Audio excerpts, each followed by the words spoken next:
They just don't lose. Wrigley Field has a force field around it right now. Well, they were my prediction when we made our preseason predictions, and they were off to a slow start, but they got it going. What's their lead now? 2.5 over the Cardinals? 2.5 over the Cardinals, 3 over the Reds. The Reds we had talked about that got off. They were 7-0 in one-run games to start the year. They've now lost 3 straight one-run games. Cubs 2 back-to-back walk-off wins. The 17 out of 20 now. I think it's 14 straight at home. They just don't lose. We just don't lose. It's interesting because take away the NL East for a second. The Cubs have, I think, the largest lead of the rest of the divisions, the rest of the division leaders at 2.5. So it's only 2.5. Dodgers over the Padres, it's only a half a game lead. In the American League East, Yankees are only up a game and a half on the Rays, although they've distanced themselves, those two teams, from the rest of the division.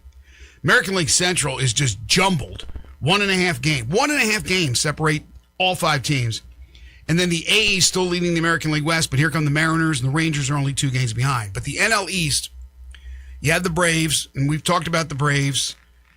They're not my favorite team by far, so I don't like them. But I know there's a lot of Braves fans in the area, including DeMichael Cole, who joins us at 8:05. They're 26-11, although they just put Ronald Acuna Jr. on the injury list. Spencer Strider is now back from injury, so I imagine they'll only get better. But don't count out the Phillies.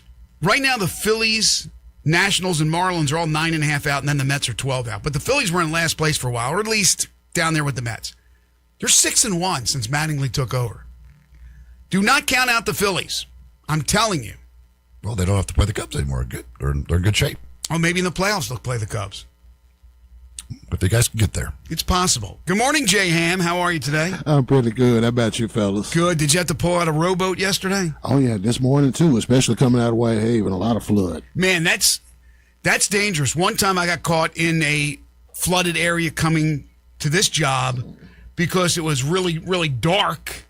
And I was in the far left lane thinking most of it will roll to the right where the curb is and the sidewalk.